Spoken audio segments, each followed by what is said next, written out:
Alien General asked if I was alone in my tent, then started taking off her armor. The human camp was quiet after sunset.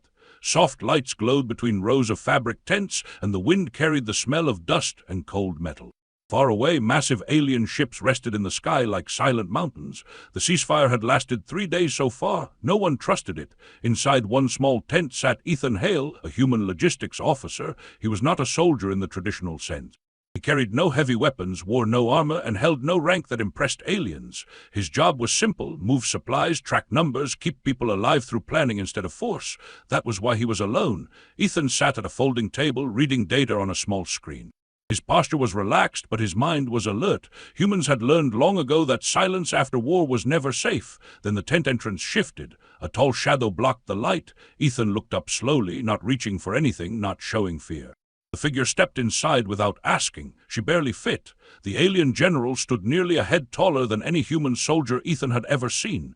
Her armor was layered, dark and angular, built more like a moving fortress than clothing.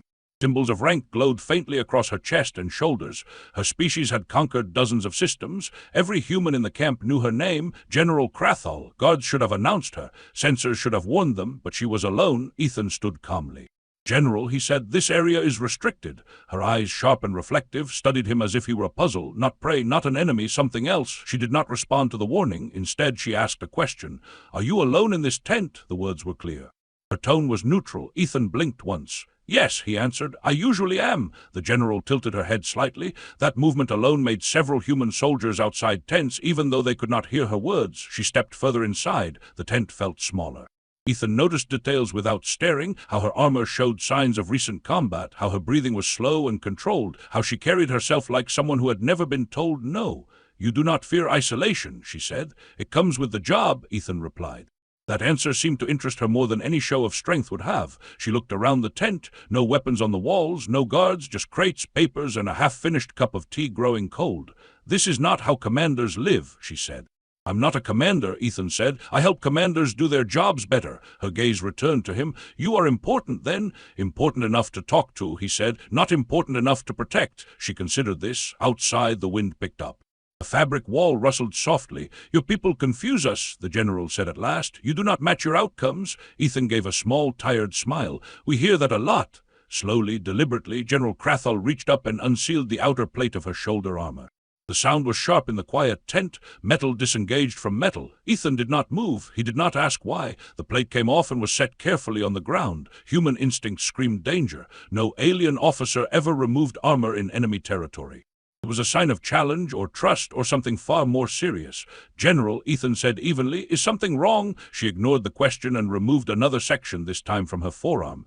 "Among my people," she said, "armor is not protection alone. It is certainty." Ethan stayed silent, letting her speak. "When armor is worn," she continued, "it means the situation is understood, controlled, dominated." Another piece came loose. "But when armor is removed," she said, "it means the situation no longer fits doctrine." Ethan finally spoke.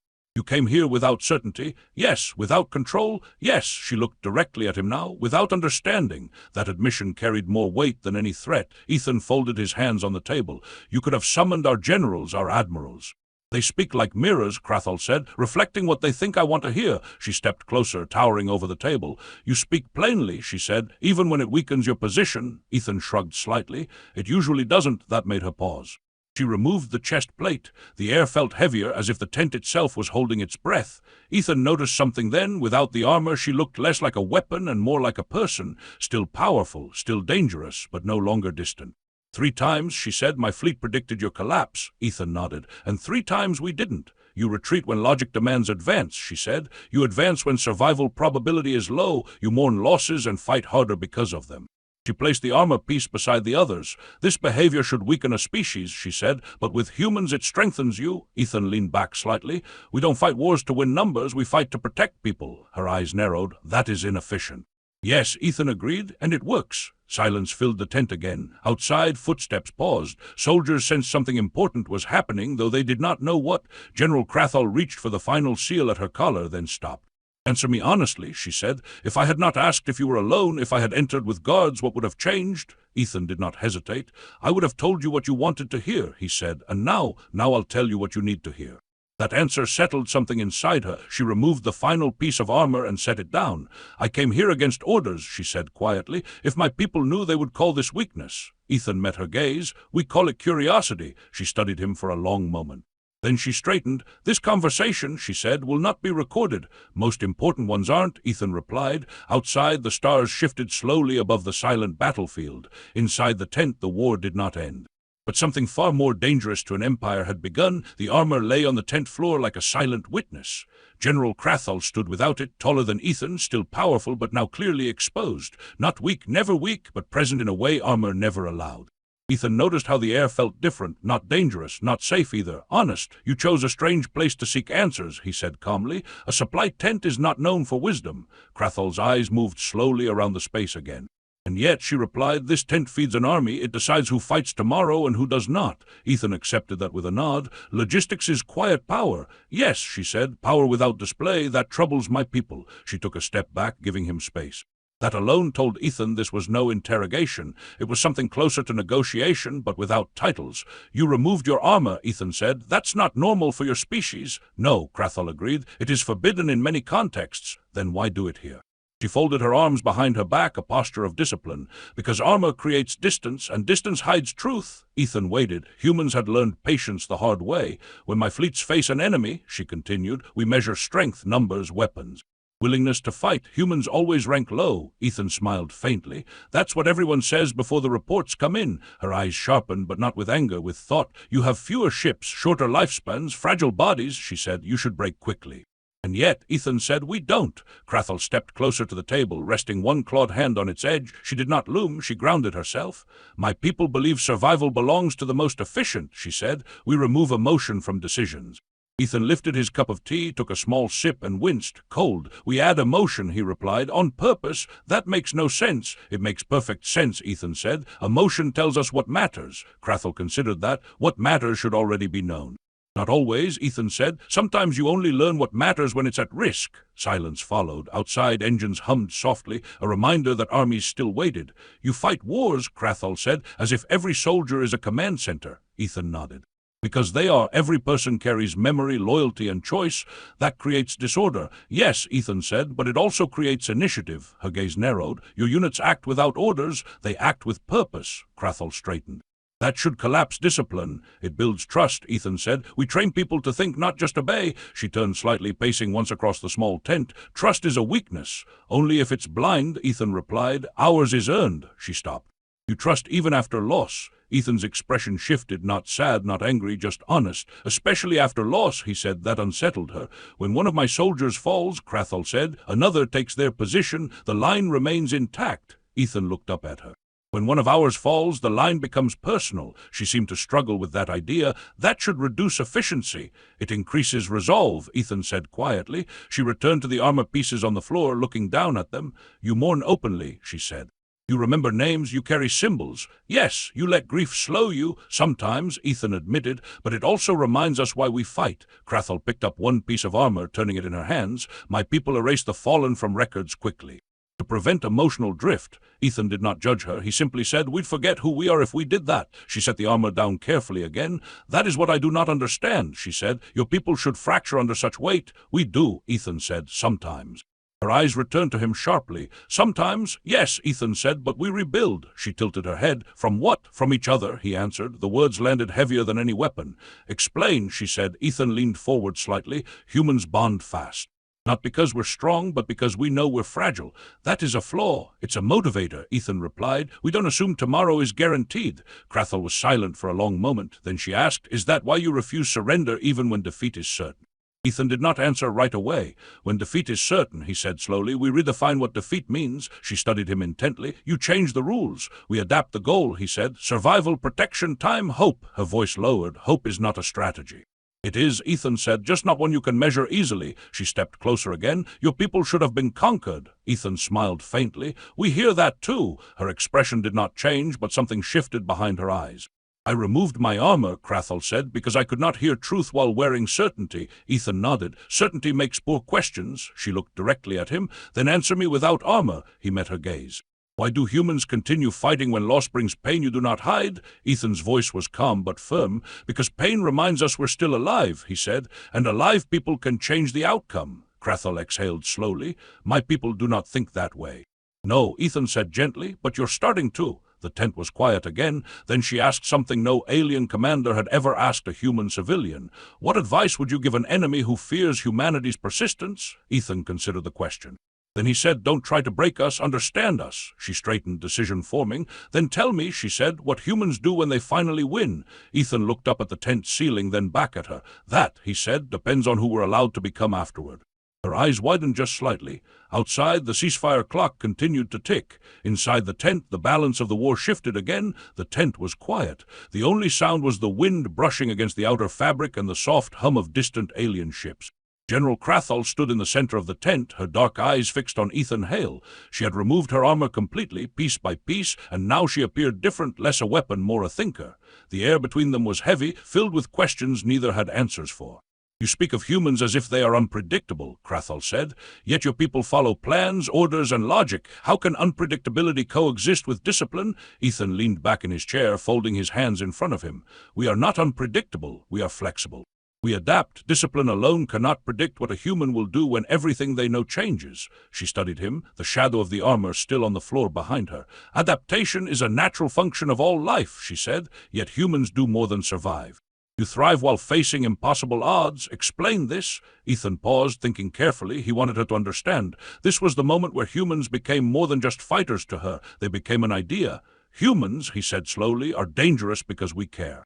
Not just for ourselves, but for others, for our people, for those we call friends, family, allies. That care shapes every decision. It drives us to endure, to fight, and to rebuild. It's more powerful than weapons or numbers. Krathel's jaw tightened.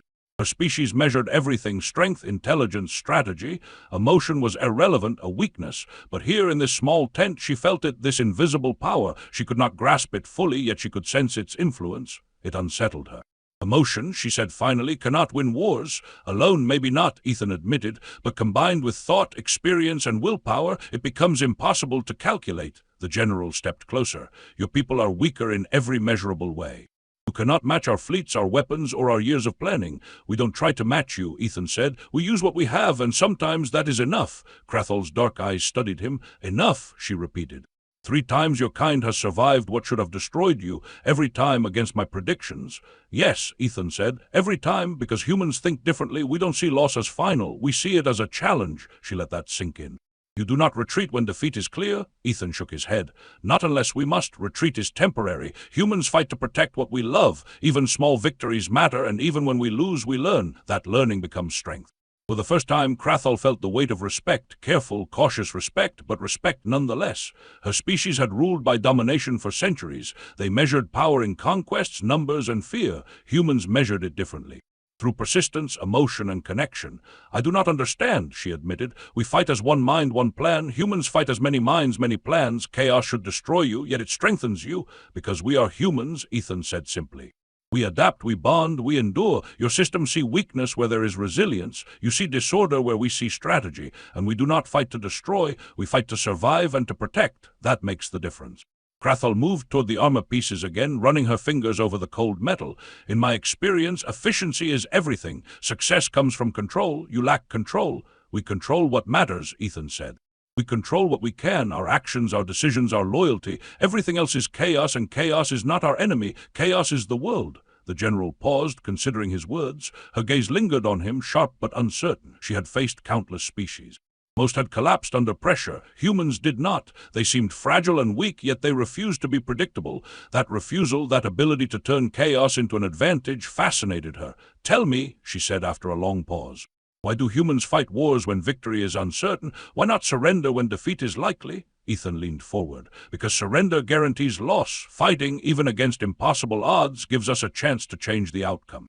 Humans have survived because we refuse to accept what seems inevitable. Her eyes narrowed. That is reckless. Not reckless, he said. Courageous, deliberate, necessary. Silence filled the tent again. Krathel felt the weight of it. She had never been questioned like this. Never had a human, not a soldier, not an officer, speak with such calm certainty, and yet their words carried a truth she could not ignore. You speak as though humans are more than your limits, she said. Perhaps that is true. It is true, Ethan said. We redefine limits every day. We push through failure, pain, and fear. We adapt, learn, and fight on. That is why humans endure when all else falls.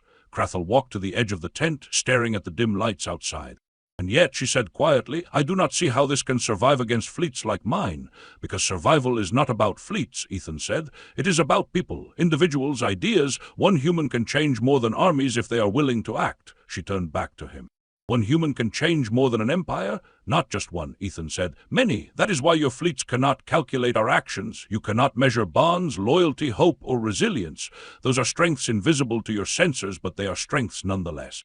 The general looked down at the armor pieces on the floor. Each one was heavy, a symbol of her power and certainty. Yet now, without them, she understood something she had not considered before. Power was not just in weapons or fleets. Power was in will, in choice, in endurance. You speak of values, she said slowly, of human qualities as if they are weapons. They are, Ethan said simply, weapons you cannot predict, forces you cannot measure. Krathel felt a chill run through her, though not from fear, from understanding. The truth in his words resonated with something she had never faced in her years of conquest. Humans fought differently, lived differently, and thrived in ways her empire could not anticipate. And what happens, she asked, after humans win?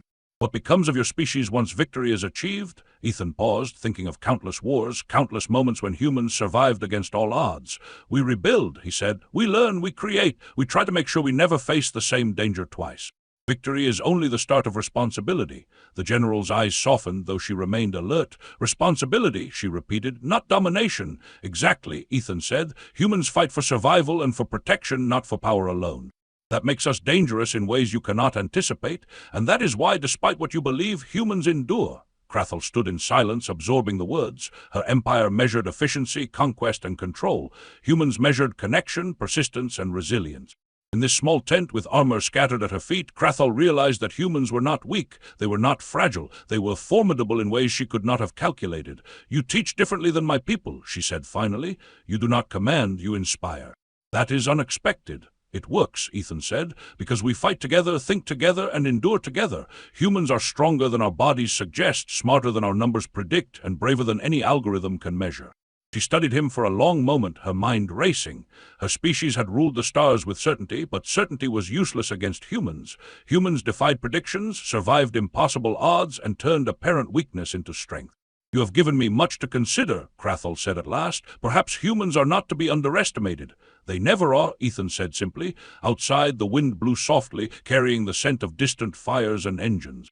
Inside, the tent felt like the center of a quiet revolution. The human had not raised a weapon, and yet the balance had shifted. Krathel's armor, once a symbol of unquestionable authority, now lay discarded. Her mind, once certain, now questioned everything she had known about war, power, and survival. Perhaps, Krathel said quietly, the true power of humans is their humanity. Ethan gave a small, faint smile. That is exactly it. The general looked around the tent, at the scattered armor, at the lone human who had dared speak truths she could not ignore. The war outside could rage, fleets could clash, and empires could threaten, but here in this small tent she had seen a new kind of strength. One that her sensors could not measure, one that her algorithms could not predict, and one that her people could never understand. She straightened, determination returning, but tempered now with respect. Then she said, perhaps there is more to learn from humans than my people have ever imagined. Ethan nodded, leaning back, and that learning begins here, with understanding, with patience, with observation, and sometimes with conversation. The general looked at him one last time. The armor was gone. The walls of the tent had witnessed a shift. Outside, the universe remained vast and dangerous, but inside she had glimpsed the power humans carried not in numbers or weapons, but in will, thought, and heart. Her final question hung in the air. If humans are so resilient, so unpredictable, what comes next for them? Ethan's answer was calm, confident, and almost gentle. We endure, we adapt, and we become more than anyone expects. For the first time, Krathel understood a truth her species had never taught her. Humans were not merely survivors. They were the wild, the storm, the force that could not be contained or fully predicted, and in that unpredictability lay their true strength. The tent remained quiet, the scattered armor gleaming faintly under the soft lights. Outside, the night stretched endlessly. But inside, an empire's perception of humanity had already begun to shift, and the seeds of respect, understanding, and caution had been quietly planted. The stars hung cold and distant above the battlefield, glittering like sharp diamonds in the dark sky. The alien fleet remained in orbit, massive and silent, a reminder of power that could crush cities in moments. Yet inside the small human tent, a different kind of power had been revealed, one that no fleet, no weapon, no plan could measure. General Crathall stood over the last piece of her armor. It lay on the wooden table, dark, heavy, and familiar. She had removed every piece, one by one, in this small space with a single human who had no weapons and no guards. And yet in this act she had discovered something that shook her understanding of strength. Ethan Hale sat calmly, eyes steady, hands folded on the table. The tension had not left entirely. There was still a war outside, but the atmosphere had shifted. Now it was no longer fear or threat that dominated the tent, it was understanding. "You speak as if humans are impossible to break," Crathall said quietly, almost to herself. Ethan nodded. "You can't break the idea of humanity, you can't crush the bonds we build. And you can't predict every choice we make." She turned the armor piece in her hands, feeling the cold metal beneath her fingertips. Each plate, each seal, each symbol had represented certainty, authority, and protection, yet here, stripped of its purpose, it seemed irrelevant. For the first time, Crathall realized that the armor had been a barrier, not against weapons, but against truth. "I have ruled fleets, worlds, and generations," she said softly, "and yet this human shows me a kind of strength I never expected." Ethan leaned back in his chair, calm but attentive. "Strength isn't always visible. Sometimes it is quiet, sometimes it is patient, sometimes it is unyielding when the world expects weakness." Her eyes met his. For a long moment neither spoke. The wind outside shifted, carrying the faint sounds of distant engines, soldiers, and alarms, yet the tent remained a sanctuary from all that, a place of conversation and reflection. Finally, Crathall set the armor down deliberately. It made a dull metallic sound on the wooden floor. She did not bend to pick it up again. It would remain here, not abandoned, not discarded, but left as a symbol of understanding, a lesson she would carry without needing to wear it. "You leave your armor," Ethan said gently. "It is a powerful statement." Crathall considered that. "It is," she admitted, "not of weakness, not of surrender, but of acknowledgement, of learning, of respect." "Then you understand," Ethan said, "that humans do not need to dominate to be powerful. We do not need weapons to show strength. We do not need control to survive." Her expression softened. "I understand partially, but your resilience, your persistence, it is unlike anything my people have seen." Ethan smiled faintly. "It is simple, really. We endure, we adapt. We care and we fight not just to win, but to protect those we love." Crathall let that sink in. Her empire fought wars for control, for numbers, for the certainty of victory. Humans fought differently, not for conquest, not for glory, but for people, for bonds, for something that could not be calculated or predicted. "And yet," she said, "you survive when logic predicts defeat." "That is what makes us human," Ethan replied. "We use every tool we have, mind, heart, skill, and choice. Even the smallest advantage, even the faintest hope, becomes something powerful when combined with our will." Crathall nodded slowly. For the first time in her career, she felt respect, not the kind that comes from obedience, fear, or protocol, but the kind that comes from understanding the true nature of strength. "You have given me much to consider," she said.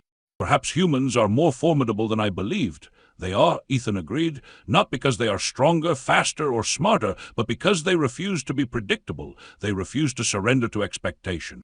That is what makes humans dangerous to empires and powerful beyond measurement." The general looked around the tent. The scattered armor, the simple table, the lone human sitting calmly in the quiet seemed almost symbolic. Outside, a war raged.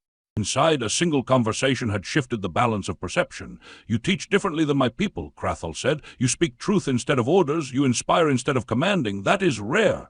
"Rare, yes," Ethan said, "but it works. Humans thrive on bonds, trust, and understanding. We fight for something beyond ourselves. That is our advantage." She took a step back, letting the words settle. Her mind raced, considering fleets, battles, and strategies.